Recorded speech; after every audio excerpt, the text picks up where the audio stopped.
I'm Max Rudin, President and Publisher of Library of America, and welcome to LOA Live. Library of America is a nonprofit organization dedicated to publishing authoritative new editions of great American writers and to keeping the multivocal democratic spirit of our literary tradition a vital part of the culture. Warm thanks to LOA members and to all of you here tonight for supporting our work and these LOA Live programs. Tonight's program explores the only volume in Library of America written in French by a French writer, Alexis de Tocqueville's Democracy in America, volume number 147 in the series, edited by Olivier Zunz, who joins us this evening. The volume features the award-winning translation by Arthur Goldhammer, commissioned for Library of America, and supported by a grant from the Florence Gould Foundation, which also helped to keep it permanently in print through a gift to the Guardians of American Letters Fund. Art's beautiful and fluent English text is extraordinarily attuned to the nuances of Tocqueville's language, and it's the first to fully capture his achievements, both as a literary stylist and as a political thinker. And a link to the book is being dropped in the chat.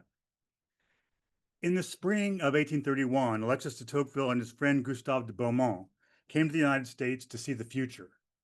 Democratic equality, Tocqueville believed, was the destiny of Europe, and the United States provided an opportunity to study it in its purest form, a form achieved he didn't need to remind his countrymen without the guillotine.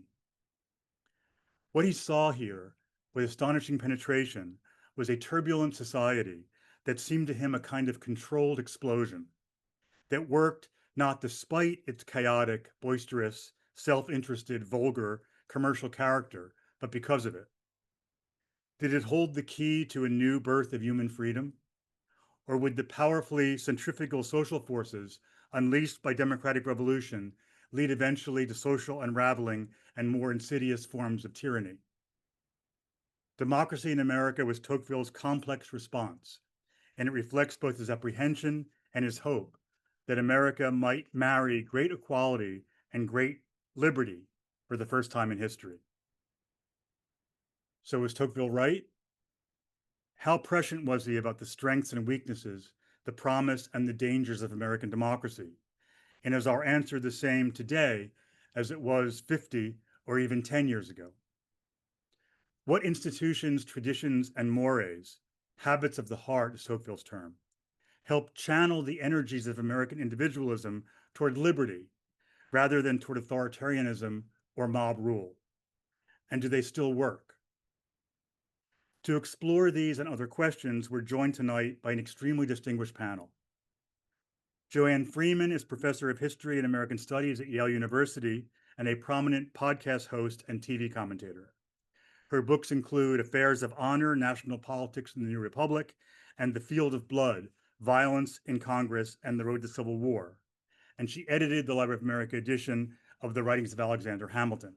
She joins us from her home in Manhattan.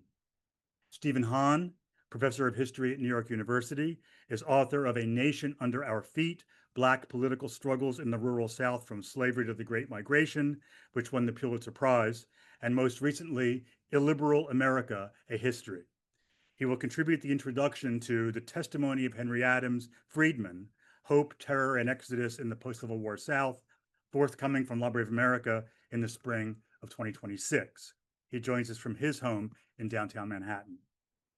James T. Kloppenberg is Charles Warren Professor of American History at Harvard University. His most recent book is the magisterial Toward Democracy, The Struggle for Self-Rule in European and American Thought.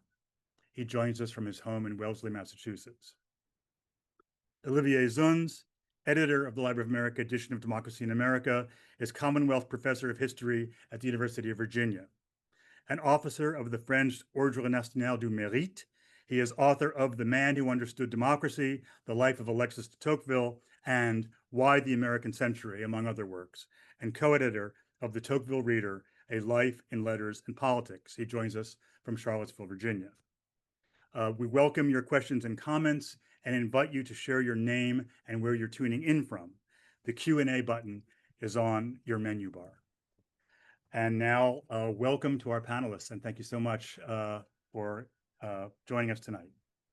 So I thought we'd start, all of you have drawn on, written about, argued with, cited Tocqueville's Democracy in America, a book written nearly 200 years ago by a French aristocrat who visited the United States for 9 months. If he were your doctoral candidate, I mean, I don't know if you would consider his research adequate to his claims, but I guess we'll get into that tonight. So, but the question is, um, why are we still reading, citing, and talking about this book 200 years later? And Joanne, I thought we'd start with you. Sure. I think it's a combination of the context of the work, who Tocqueville was, and the spirit in which he undertook this project, and then the larger question that he was asking.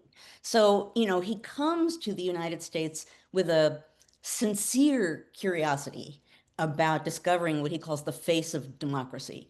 And when you read Democracy in America, you can see that he's trying to be balanced in a sense. He likes some things, he doesn't like other things. And he's coming at a moment when the United States still even considered itself an experiment in democracy. There were other Europeans coming to the United States in this period. Charles Dickens, he has this dream that democracy is wonderful, and he comes to the United States in the 1830s and then discovers he doesn't think it's so wonderful. So Tocqueville comes in that spirit with this sort of genuine curiosity, and add to that the fact that he's looking from the outside. He's looking comparatively, and he's looking not as someone who's very familiar with the United States, but as someone who can see things with a clear eye and express them with real insight. I always tell my students, if you want to understand early America, find someone who visits early America who doesn't know it, because Mm, they'll observe all kinds of things that otherwise someone might not even notice. thanks. Well, others can jump in, but maybe it's easier if I just say, Jim, do you want to comment? Sure.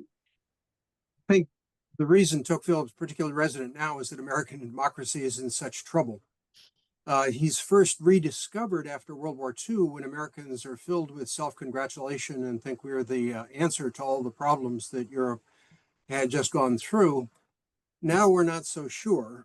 And I think his analysis is really valuable for us now for different reasons than the reasons that other people celebrated him 75 years ago. He came to America to try to make sense of how democracy worked and why democracy worked. And he identified a number of the peculiar features of settlement in North America that helped make possible the establishment of democratic institutions. But he focused particularly on the ways in which participation in public life enabled Americans to escape selfishness and egoism and materialism and become part of something bigger than themselves. The New England Town Meeting was the archetypal example of that. Service on a jury was another example as far as he was concerned. It was that sort of engagement with others, the give and take of discussion, the coming together to accomplish something that made possible the emergence and, by his lights, relative success of American democracy. We are now seeing those very institutions and that very experience of participation atrophy before our very eyes. And so I think it's useful to go back and see what it was that Tocqueville thought democracy required and what he thought he saw happening in at least some parts, if not all, of the United States. Yeah. Steve, why do you think we're still reading the book? Well, there's the question of why a more general public might be interested in the book, and then there's the issue of why people like us as scholars might be interested. I think Americans are interested in history, and the history of their democracy has long been of interest to them. And Tocqueville simultaneously takes us to a foundational moment, while at the same time in powerful ways speaking to issues that have been part of our present. As Jim pointed out, it was really out of print until 1945, and not incidentally, it came back into into our reading in a moment of the Cold War, when the whole idea of American distinctiveness was of great interest. We also need to remember that he came here with Gustave de Beaumont to study the prisons system, which he had, they published a really important book, and they had a lot of important things to say, both in terms of what the penitentiary system had and was distinctive from France, and also some of the rather severe and despotic aspects of it. For me, I think it's a simultaneous, sort of kaleidoscopic nature of this, where there's the political and cultural and social, not simply out there and layered, but analytically put together. I mean, he offers us a way of thinking about connections that are, very sophisticated and interesting. And going back to it, you're always finding something new. Olivier? Well, you asked why we're still reading Tocqueville. There is something very fresh in the text. I mean, it's really remarkable. If you open just about any important 19th century book, like, say, you read John Stuart Mill, you know that was written in the 19th century. You read Tocqueville, not just Art's translation, but the French text, except for, a few sentences that sort of read like you wouldn't write them today. They are perfectly clear. You communicate with him like if he were your contemporary. So that's part of it. But also, there is something very moving and existential in the book. One has to realize that a large part, maybe 3/4 of Tocqueville's family were decimated during the terror. He was an aristocrat. All of his family members, friends, connections were monarchists and hated democracy. He was the only one who asked the question, well, if this is going to happen, and know that this is going to happen, this democracy, can I ever live in it? So there was an intense curiosity that really shows throughout the book, and a unique talent to see the landscape, details of social life, and draw large inferences from it. And so there is, and he had certainly no faith in the future of conservative politics. He realized, even though he was himself ambivalent, part of the ambivalence is also why we're attracted to him. Because, as you pointed out, I think in correspondence before, he has always had followers from one side and the other, and this helps explain the wide readership. Thanks. I mean, yeah. You alluded to Tocqueville's style, and he's often praised for his style, which is something social scientists aren't often accused of. But it might be a good idea to maybe hear some of his language now in Art's translation. So maybe we go to passages that you chose as particularly resonant at the moment, and maybe we'll do it in reverse and start with Olivier. Well, I started with I selected a sentence that's not often quoted, but it reads, well, it begins with it, but it here means democracy.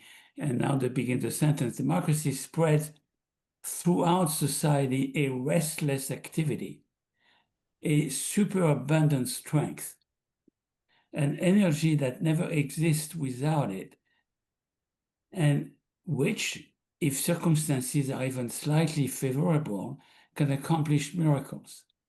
These are its true advantages. And I chose this sentence because I think nothing is more important to Tocqueville than the individual energy of people looking for improving their situation. He writes several times about this in his notes, especially when he visits Cincinnati, where he says, there is no obstacles to democracy. Democracy here, the jumble is complete. Democracy is unlimited. And I chose this because I feel that we're living through a period, a time of great inequality that saps energy, a period of great inequality that makes it easier for autocratic forces to weaken civic institutions that Tocqueville recognized and praised. And therefore, we need perhaps more than ever a renewal of this democratic energy. Thanks. Steve, you want to? Sure. Well, I'll take this sentence or two from the very long chapter called Three Races That Inhabit the United States. What can be foreseen now is that if the Americans do give up Republican government, they will pass rapidly onto despotism without any very long interval of limited monarchy. Montesquieu has noted that nothing is more absolute than the authority of a prince who immediately succeeds a republic. And then Tocqueville goes on, at some future date, the Americans may restrict the sphere of political rights, taking some of them away in order to entrust them to a single man. But I do not believe that they will ever entrust exclusive control of them to one particular class of citizen, or in other words, that they will establish an aristocracy. Needless to say, it is a set of ideas that speak to both our current situation and, I think, in important ways, remind us that the current political crisis is not simply of recent vintage, that Tocqueville's, genius in many ways was to identify dynamics of democratic society and development in its earliest stages. And although he thought at the moment the country was headed probably in a more democratic direction, nonetheless, he saw all sorts of ways. And I'll just finish by suggesting that although we kind of associate Tocqueville with ideas about American exceptionalism, what makes his view, perspective, and analysis really powerful is the international view that he brings to it. The whole book is about the United States in the context of other political regimes, and therefore he's able to draw our attention to things that are distinctive and to dynamics that are potentially dangerous. Thanks. Jim. Okay, this is a passage that occurs in the middle of volume 2, and it's important, I think, for people to understand that there's an important difference between the first and second. In the first volume, he's worried that democracy is going to spin out of control, but because of what happens in his native France, in between the writing of volume 1 and volume 2, he's worried that democracy will lead to people falling asleep. And the reason he is so keen on the importance of associations is that he thinks that's what's going to prevent that from happening. So here's the passage. It is through political associations that Americans of all walks of life, all castes of mind, and all ages daily acquire a general taste for association and familiarize themselves with its use. Large numbers of people thus see and speak to one another, come to a common understanding, and inspire one another in all sorts of joint. Whoops. Uh-oh. Okay, let's go to Joanne, and we'll come back to Jim. And Oh, I think he has reappeared. oh, good. Okay.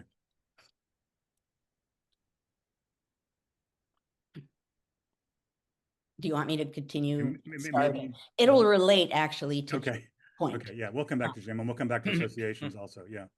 And as I said, what I'm about to talk about directly relates. So throughout the volume. Yes, I'm back. Did I disappear for that amount of time? Yeah. Are you? We don't see you though. Okay. According to my video, I'm still here. Okay. I don't know what to say. You were about, I don't know if you were about halfway through your passage, I think. Okay. Large numbers of people thus see and speak to one another, come to a common understanding, and inspire one another in all sorts of joint ventures. So the point I think that Tocqueville was trying to make is a point that is particularly important to us today, because people are increasingly locked in their own echo chambers and even in their own devices. Yeah. And as a result, they're not interacting with each other. They're not coming to common understandings. They're not engaging in shared projects. I was part of a conversation just a couple of days ago with the head of Common Cause and with a colleague at Harvard named Steve Levitsky, who's written a book called How Democracies Die. And his point is that what we need to do now, whatever our political positions happen to be, is to be involved, to join political groups, to be part of the public sphere, whether it's a nonpartisan organization such as the League of Women Voters or Common Cause or a political party, but something that gets us out into common places with our fellow citizens and leads us out of the tyranny of isolation. Yeah. Yeah. We're definitely going to come back to this subject and to individualism and all that that meant for Tocqueville. Joanne, why don't you go on with yours and then we'll, yeah. Sure. And it actually relates both to societies and to individualism, because certainly Tocqueville is very, very concerned about and interested in the pros and cons of the individualism that he saw in the United States. And the passage I want to quote is a direct response to that. And he's partly referring to associations. And the relevance of it will not need an explanation, but here's the passage. In democratic societies, all citizens are weak and independent, meaning relative equality does that. They can accomplish almost nothing alone, and no one can oblige anyone else to do anything. Unless they learn to cooperate freely, they are helpless. Now that brings you to associations, that brings you to the need for people to come together, in part to be civic-minded, but the idea that individually we don't necessarily have a lot of power in a democratic form of governance, but if we come together and cooperate freely, we can. I don't think I need to explain in any way why that rings bells right now. Thanks. So I want to follow up on several of these strains. In Democracy in America, Tocqueville, he imagines this extreme point where liberty and equality touch and become one, he says. But he warns that the energies unleashed by democratic evolution can also be the enemies of liberty, as several of you have said, and that the political forms of modern democracy might not be adequate to contain the willfulness of the people's sovereignty. And also, as you've all said, the flip side of self-reliant individualism is this isolation and loneliness, which can also lead to acquiescence and authoritarianism. So there's this odd, I guess maybe a paradoxical connection between greater democratic freedom on the one hand and authoritarian centralized government and tyranny of the majority on the other. So and you've all alluded to this too. Several people, people see in today's headlines a recrudescence of anti-democratic energies. But I guess the question is, following Tocqueville, is that the right way to read it? That is to say, is it not Democracy in America running in reverse, but running fast forward? I mean, aren't these things that Tocqueville actually foresaw in certain ways? So, Steve, my question for you, I guess, to start with is, how prescient, well, I guess another question. Have we underestimated the darker energies in Tocqueville's book and in Democratic Revolution more largely? And I mean, I think, Jim referred to this when he said we used to read it in the Cold War context as this celebration of American exceptionalism, but have we underestimated the darker side of the vision? How prescient was he about the threat to liberty in our own and other democratic societies? And do you read him differently now than you did 5 years ago, 10 years ago? Right. Well, I think we have, although it depends on who the reader is. Conservatives have seen in Tocqueville the warnings of kind of soft despotisms, the increased power of the state, which they've been focused on for a long time.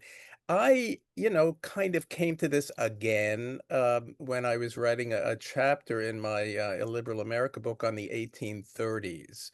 And what I see is the emergence really of an illiberal democracy. And both Tocqueville and Lincoln in the 1830s, speaking to that. And I don't see it as an issue of there's democracy and then there's tyranny as kind of binaries. The question is, what sort of democracy was he observing in the United States in the early 1830s? Remember, too, the chapter that I read from is a very lengthy chapter that is the only one that really deals with Native people and that deals with Black people and slavery, and certainly on the question of slavery and race. He was, very observant as to where racism was strongest, and he also recognized the way in which the question of slavery's future really aided the vitals of the American Republic. And I don't think he was very optimistic about how that would turn out. I mean, I certainly have looked and, thought much more about his idea of the omnipotence of the majority, or the potential tyranny of the majority, the relatively few safeguards against it, and his thinking that the country could slip very easily, from a democratic to a despotic political system. And so I think it's something for us to, sort of recognize democracy as not as one thing, but as a historical phenomenon that has numerous forms of representation. And, we might want to talk about, let's defend our democracy, but it's pretty clear that that's a kind of a vague notion. And if anything, reading Tocqueville, I think, reminds us of how complicated democracies can be and multifaceted they can be. Yeah. Do others want to speak to this question about? Sure. I mean, I first encountered Tocqueville, and I apologize if I'm fading in and out. I've been having internet trouble in the last 2 weeks, and so I apologize if that has continued. It was supposed to be fixed today. I first encountered Tocqueville a half century ago, first in a very conservative political theory class as an undergraduate, then when I first read Marcuse in a class in which he was presented as someone who showed us the dangers of despotism and the dangers of a people falling asleep. So I think from the 1960s on, Tocqueville has appealed to conservatives and to people on the left. Every American president, from Dwight Eisenhower until our current president, has quoted Tocqueville. So he could be seen as useful for both Republicans and Democrats. Both sides saw the value of civic life and civic engagement. And I think Tocqueville remains as important for us now as he was then, because from the beginning, his ambivalence, to use a word that has been used already, shows up in the text. That he sees the promise, but he also sees the possibility that things are going to go terribly wrong. And so I think that's what we need to keep in mind right now, that it's up to us. I mean, he was one of the first people to talk about popular sovereignty as the source of power in American democracy, and that was what made it special and utterly different from France. And that popular is, I wouldn't say on the ropes, but power is being taken away from ordinary people and vested in billionaires and their cronies in the public sphere. And it's up to the people to do something about that. And I think Tocqueville gives us ideas about the ways in which a democracy can be nurtured. And so for that reason, whether you're right or left, I think it's very important that that we re-engage in those civic projects. Could I add a brief point to that? Please. Going back to where we started as to why are we still reading Tocqueville, he's trying in one way or another to define what democracy is. And related, Jim, to what you just said, we've taken democracy for granted in any number of different ways for a very long time. And we are now in a situation where we actually have to evaluate what it is and what we need to have it and what can take it away. So in that sense, Tocqueville speaks to the present moment because he's struggling with precisely what it is. And we are in a moment where we should be as well. He talks in the volumes about Americans taking liberty for granted. In a sense, it's a different way of understanding that, but we're in a really similar moment. Yeah, let me perhaps interject here also, if I may.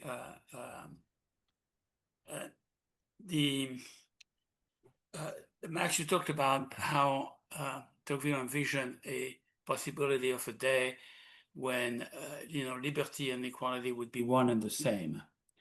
But then he said the problem is that people love equality so much that they are willing to give up liberty for it. And so in his view, equality is easy, liberty is hard. And liberty takes work and takes repetitive work and takes a habit of it. And in order to keep the habit, you have to keep repeating working at it. And when that chain is broken, then you're in serious trouble. Can I just jump in for 1 second on, I read the issue of associations a little differently. And in part, Tocqueville himself talks about associations as kind of our form of aristocratic bodies. And certainly over time, these associations, rather than bringing diverse people together, have actually reinforced all sorts of political and cultural and racial and ethnic distinctions. And so I think in and of themselves, associations don't necessarily solve the problem of individualism and equality, and in fact can contribute. I mean, in many ways, these associations can be expressions of pretty nasty wills of the community. He does talk about, committees of citizens taking matters into their own hands, justice into their own hands, more likely in certain parts of the country rather than others. So I see more warnings there than some other readers might. Interesting. No, you're completely right about this, of course. I mean, the KKK is a voluntary association, Right. but nonetheless, the breakthrough was that the founding fathers, I mean, Washington or Madison, they talked about factions, and Tocqueville changed the conversation. And therefore, he didn't argue that associations were necessarily always good, but he saw a possibility, actually, on the basis of very few observations himself. And he created this theory in his own head, and commentators just ran with it. But he was right. There was a force that could be misused, but that couldn't be stopped. Yeah. But we need to revive it. Yeah, the question is, what is the purpose of your association? Is it productive, pro-democratic, or is it restrictive and anti-democratic? And the KKK is the obvious example of the latter. But there are plenty of examples of organizations, associations, from the most banal to the most sophisticated, that actually create a sense of participation in a common project, in something beyond the individual or beyond a particular group or beyond a faction, as Olivier put it. I think that was what Tocqueville saw. And I think it's true that we can romanticize associations and forget that they can be very destructive. But I think that's the distinction he draws in the text between those that contribute to the flourishing of a democracy and those, such as some of the ones he saw in the South, that are the antithesis of democracy. I mean, it raises two questions, really. I mean, he talks about them as schools that teach political capacity. He doesn't say that they're always going to be aimed, they're always going to be pointed in the right direction. He also says that they kind of mitigate self-interest, but only broaden it to a local interest. It's not as so. I mean, I think he seems aware of that. But I guess the question is, are associations a counterweight to what he fears in individualism, isolation, political weakness and willlessness? And I mean, have they worked that way in America, and do they still work that way? And I guess the other related question is the $64,000 question. Do the internet and personal technology serve associativeness, or do they take away from associativeness? Do they serve centrifugal individualism? I guess, I mean, I know, Jim, you've thought a lot about this, and I wonder if you want to just take a whack at that. Yeah, the phrase that is often associated with Tocqueville is l'intérêt bien entendu, interest properly understood. Yeah. And what he means by that is not what he called egoism or individualism, which is simply self-interest. What he saw about self-interest properly understood is that individuals understand that their self-interest is better served by looking for the good of the whole, rather than looking just for themselves as individuals. And he thought that this kind of participation nourished that kind of sensibility. That's the sensibility that he saw in some of Madison's writings. And that's, I think, what he was after, something connected with the common good, not just the individual. And almost all the cultural pressures in our own day point us toward focusing simply on the self and not toward the self in relation to the common good. And that's what I think is particularly valuable in Tocqueville, and something that can be lost in the notion of individualism. Tocqueville draws a distinction between egoism, which he sees as an ancient vice, Yes. and something that is possible in democratic societies, which is this self-interest properly understood. And that's what participation in a jury, he says, helps people develop. That's what participation in a certain kind of association can help people to develop. And it doesn't have to be a political association, but it does cause you to think in terms of the point of view of another person, rather than simply saying, because I have this perspective, because I have this interest, it is therefore right. To say, well, actually, you might have a different viewpoint. You might have a different interest. And if I put myself in your shoes, which is what members of the jury have to do, they have to persuade each other, right? If I put myself in your shoes, I'm going to see the world somewhat differently. That's self-interest properly understood. That's what democracy requires, and that's what Tocqueville thought American democracy was making possible. Does it Are we still there work? now? It's Does hard it to still see. work? But you know, if I may add just one quick sentence here, Yeah. this is also an interesting, important realization of Tocqueville's understanding of human weakness. That is to say, self-interest is okay. Selfishness may not be, but or egoism, but self-interest is okay, because in the proper circumstances, it coincides with the common interest. So if you can manage to make that connection more and more often, then something good emerges from it. Yeah. Can I Very jump in as a social historian? I think the opposition of individualism and association is way overdrawn.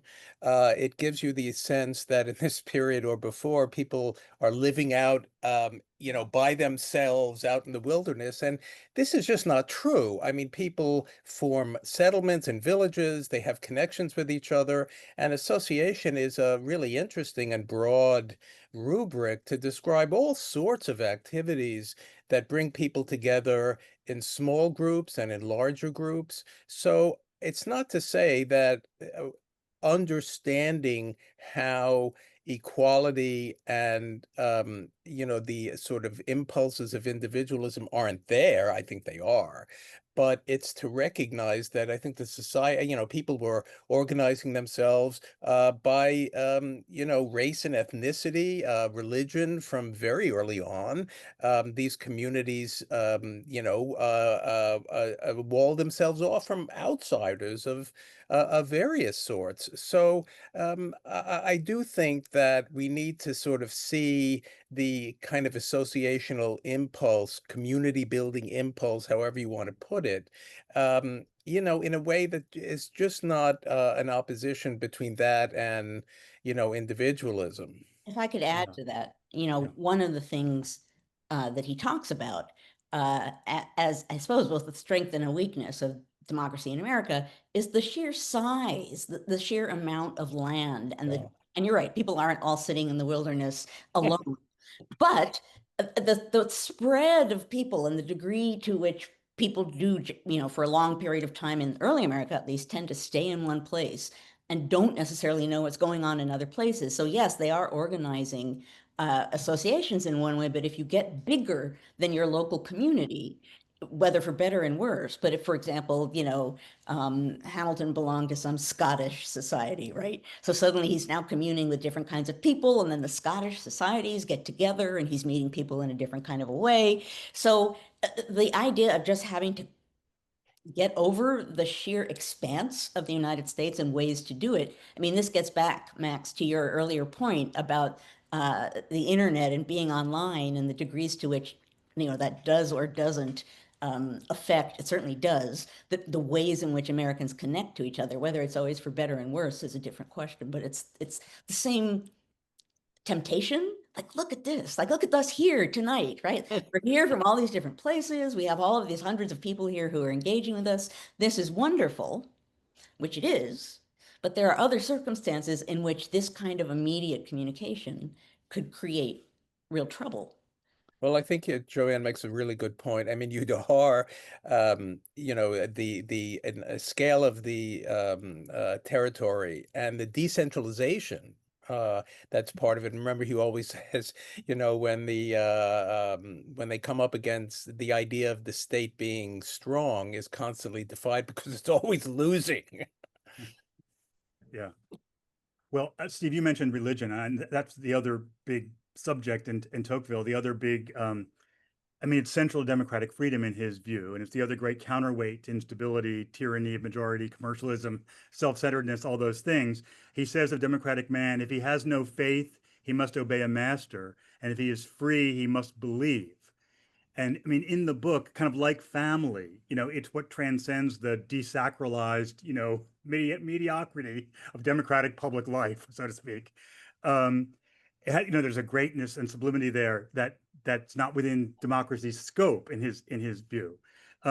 So from that point of view, religion can remain vital for him in the New World only if it's kept separate from politics. That's how it works. So it's a school of freedom and it's a non-political, supplement to. So is that still true? I guess is the question. I mean, do you take his analysis, first of all, of the role of religion in American democracy for his time, and is it still true? I mean, would he have to rethink his analysis given the increasing political role of religion today? Or what do you think? Was he right about how it worked and why it was a counterweight to the things that he feared? And does it still work that way? Let me say something first about how it worked. One of the most interesting things about James Madison, I think, is that when he leaves his colony of Virginia, where the Anglican Church is established, it's the state church, and goes to what's now Princeton, the College of New Jersey in the middle colonies, and he sees this multiplicity of sects. And he says, that's what keeps people energized. Once something becomes official and required, it fades. And so what he saw as problematic about a state religion was that it took all the energy out of religious faith. I think what Tocqueville saw in religion was the possibility that it would provide that in what might otherwise become an egoistic and materialist culture. Max, I'm going to read one other sentence about that, about religion, which I think speaks to this question. Despotism can do without faith, but liberty cannot. Religion is much more necessary in the republic they advocate than in the monarchy they attack, and most necessary of all in a democratic republic. How can society fail to perish if, as political bonds are loosened, moral bonds are not tightened? And what is to be done with a people that is its own master if it is not obedient to God? Now, Tocqueville himself is not a religious believer by this point. He's had his crisis of faith and is not quite. And he sees that the Catholic Church in France, throughout Europe actually, is opposed to democracy.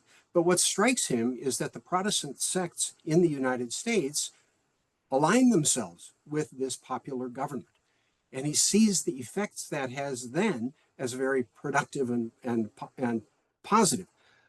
What we see now, I think, is something quite different, because what we see, at least in some sects, is the attempt to make official, to make a certain kind of religion the official religion of the United States. That, I think, is antithetical to what Tocqueville had in mind. And I think he saw, and he makes clear in his book on the French Revolution, that it was the Catholic Church's implacable opposition to the French Revolution that led the revolution to become a civil war. And that didn't happen in the United States because of the multiplicity of sects, none of which could impose its will on any of the others. That's where we have been as a nation since the ratification of the Constitution. Long may we stay that way. Well, we can't forget what happened to the Mormons or the, importance of anti-Catholicism to American political culture for a very, very long time. Those who were not regarded as proper Christians didn't really have much of a place in the American Republic. Right, right. And Christian nationalism, I mean, we need to see that in a deeper historical context. It's remarkable that much of that those reflections on religion in America are really a way of condemning the Catholic situation in France and the religious the opposition from the Catholics to democracy, and very little based on actual observation. I mean, it's kind of a mystery to me that Tocqueville could travel through upstate New York in 1831 and not see the religious revival and say nothing about it, and so on and so forth.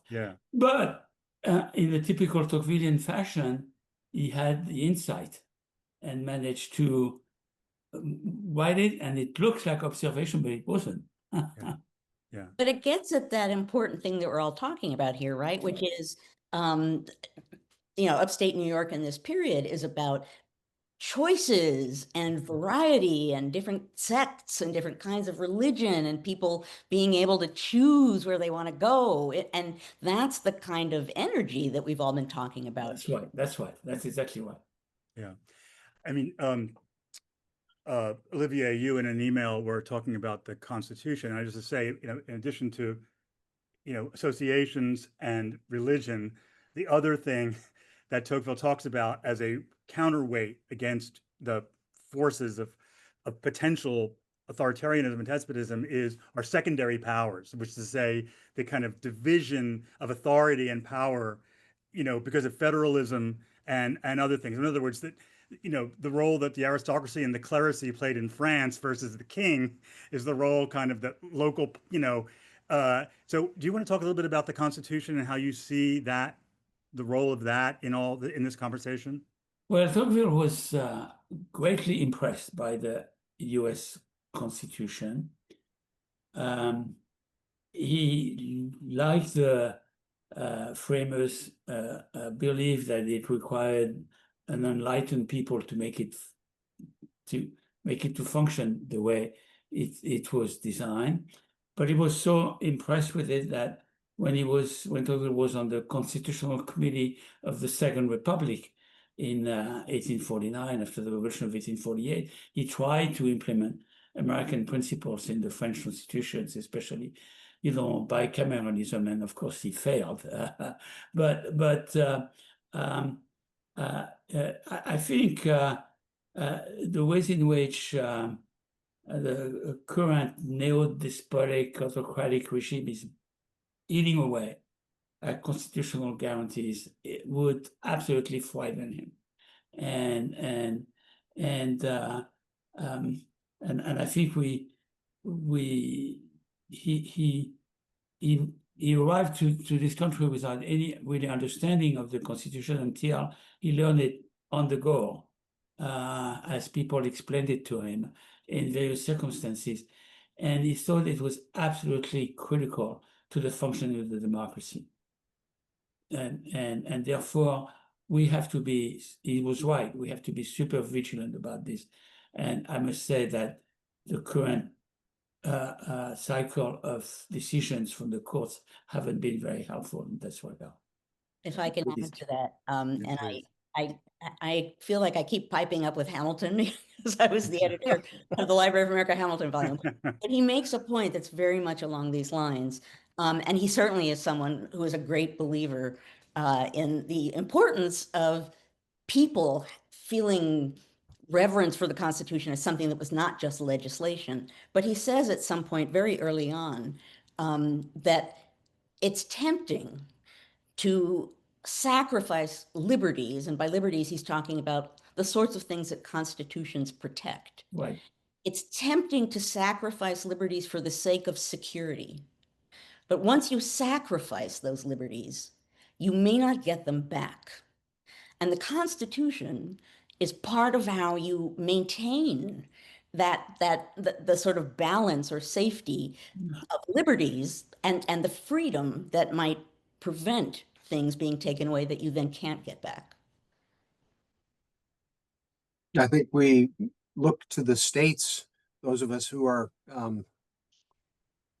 sort of like Tocqueville, and that we're hoping for the best for democracy while we fear the worst, as counterweights to a would-be autocrat. And the courts at many levels are abdicating their responsibility. Oh, no. Yeah. We have several questions from the audience. I'm kind of juggling papers here, trying to find them. George, this is one subject we haven't quite gotten into. George Staley of Romeoville, Illinois, says, how do we understand the quote, "But one finds in the human heart a depraved taste for equality, which impels the weak to want to bring the strong down to their level, and which reduces men to preferring equality in servitude to inequality in freedom." That's a famous quote, of course. And, what it resonates with for me, right now, of course, is the attack on the elite authority in the country that's going on right now, the universities, the medical establishment, the scientific establishment. I mean, is it correct, do you think, to connect those things, or is what's going on at the moment completely not connected at all to to Tocqueville's analysis of the forces that will affect potentially the American democratic culture? Well, when Tocqueville talked about equality in negative terms, this is the kind of equality against which he rebelled. It meant leveling. And instead he saw equality as a means to achieve liberty. And therefore he gave a positive meaning to equality that against the more negative one. And I think that speaks to the point you just raised there. Yeah. Okay, we only have 5 minutes. There's two things I can't help myself asking this question, and it's a little bit of a as you'll see, left turn, but I was struck by this rereading the book. Tocqueville says, "America has thus far produced very few remarkable writers, no great historians, nor a single poet.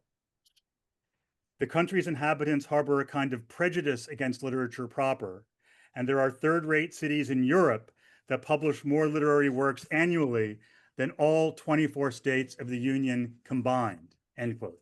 So my question to the panel is, should Library of America close up shop? You may have no choice the way things are going. We've done a lot better since argument. You're the counter argument, Max, because part of what that speaks to is Europeans looking at what was being produced in the United States and judging it like not in the same realm, not on the same scale, not of the same culture, right? So, I mean, Americans in this time period are trying to figure out what their ilk is as far as culturally. You look at the late 18th century and people are really saying like, we don't have any great painters, we don't have any great architects. And Americans tended to go to Europe to train and then come back. Right. It's like, I got the real education, now I can do real art. But so in that sense, he is, kind of beaming in as a European on America still kind of trying to define its cultural identity. But Joanne, when he said that, at the same time, he said, yes, America is not producing the best works. It doesn't achieve the levels of European sophistication, but it produces something that is better than that. And that is precisely this democratic culture, which will be the wave of the future. Well, actually the sentence is, America's beauty and greatness is in justice, which also makes you think, of course, that, it doesn't have the beauty and greatness that he's referring to, which is to say, but anyway, I mean, so I guess we're almost out of time. So let me ask you the last question here. And my apologies to the audience for not getting to your many excellent questions. It just maybe we need to have part 2 of this conversation. But so Tocqueville calls America the land of democracy. And he says it's the place where democracy is least hindered, most perfected, most characteristic, and best. And apart from and he ascribes that apart from social institutions, apart from associations, apart from religion, apart from family, apart from federalism, all the things we've talked about, he ascribes it to something deeper in Americans, a kind of American political, a kind of instinct for liberty. A kind of a stubborn, like, don't tread on me, intractability, don't mess. I mean, a sense that American citizens will not be messed with, and so I guess my last question is it still true? Are we still that people, in your view? I think he only saw Americans in that light because he saw them as equal to one another. And in the absence of equality, that feistiness could turn sour and even vicious. And again in Democracy in America, he talks about how important the equality of condition. Again, we're talking about white men now, and Tocqueville is savage in his critique of slavery and in treatment of American Indians. But the rough equality relative to Europe was what made possible this spirit that you're talking about.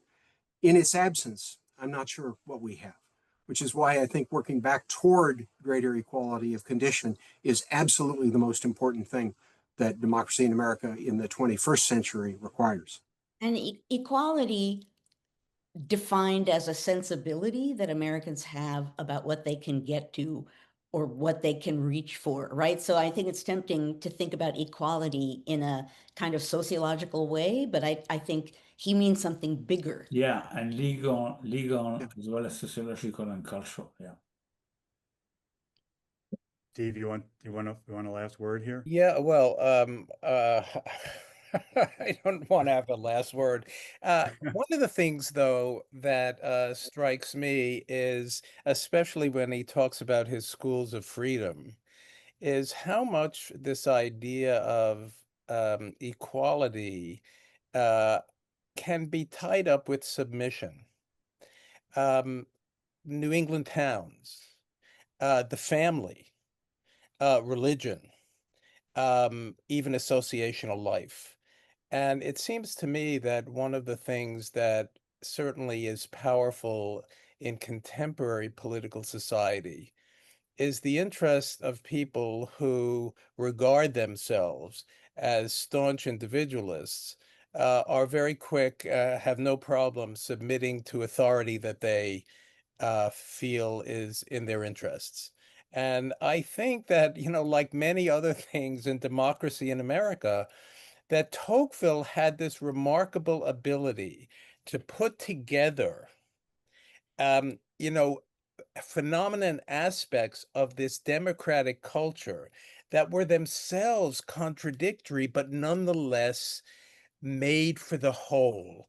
And that's why I think reading it now still, to use Olivier's point, has this freshness and this incredible brilliance analytically, and his ability to pull these things together. He comes here knowing very little, and in almost no amount of time he has the pieces of the picture, and he has ways of putting them together that you can't help in reading this just sort of shaking your head at how remarkable they are. And they also leave you with threads that you want to pull and follow. There's a very real person at the center of democracy in America wrestling with what democracy is.